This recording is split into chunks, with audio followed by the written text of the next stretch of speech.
বিসমিল্লাহির রহমানির রহিম। আসসালামু আলাইকুম। আশা করছি যে যেখানে আছেন ভালো আছেন, সুস্থ আছেন। নতুন একটা রেসিপি নিয়ে চলে আসলাম আজকে আপনাদের সঙ্গে। একদম দোকানের মতো পারফেক্ট একটা কফি রেসিপি করে দেখাবো। আশা করছি আপনাদের ভালো লাগবে। ভালো লাগলে অবশ্যই আমার চ্যানেলটি সাবস্ক্রাইব করে পাশে এসে ছোট্ট বেল বাটনটি প্রেস করে রাখবেন।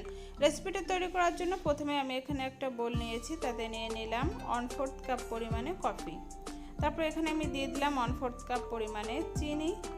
এখানে আমি দিয়ে দিব পানি। যে পরিমাণে কফি এবং চিনি নেবেন সেই পরিমাণে আপনারা পানিটা দিয়ে নেবেন, একদম সম পরিমাণে দিয়ে নেবেন।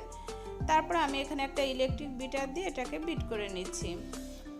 চারদিক থেকে এভাবে করে একটু গুছিয়ে নিব। আর এখানে আমি একটা ভুল করেছি, সেটা হচ্ছে কি আমি ছোট একটা পাত্র ব্যবহার করেছি। আপনারা যখন তৈরি করবেন তখন বড় একটা পাত্র নিয়ে নেবেন, তা না হলে এভাবে করে ছিটে ছিটে চারদিক থেকে একদম লেগে যাবে। এই যে 2 থেকে 3 মিনিটের মতো এটাকে আমি বিট করে নিব, তাতে করেই কিন্তু এটা হয়ে যাবে। আর আপনারা যদি মিষ্টির পরিমাণটা বেশি খেতে চান সেই ক্ষেত্রে কিন্তু আপনারা চিনির পরিমাণটা আরেকটু বাড়িয়ে দিতে পারেন।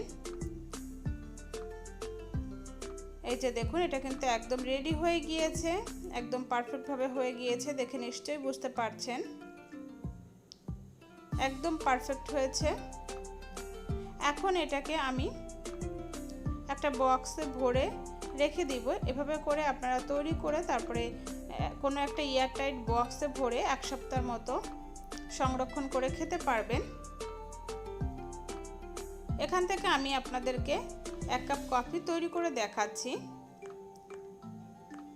অবশ্যই লক্ষ্য রাখবেন এটার ভিতরে যেন কোনো ধরনের কোনো পানি না থাকে। এয়ারটাইট বক্সে ভরে তারপরে রাখবেন, তাহলে এটা সুন্দর থাকবে।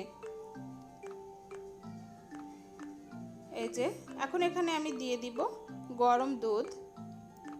আগে থেকে জাল করে রাখা গরম দুধ এখানে আমি দিয়ে দিলাম। এখন এটাকে নাড়াচাড়া করে নিব।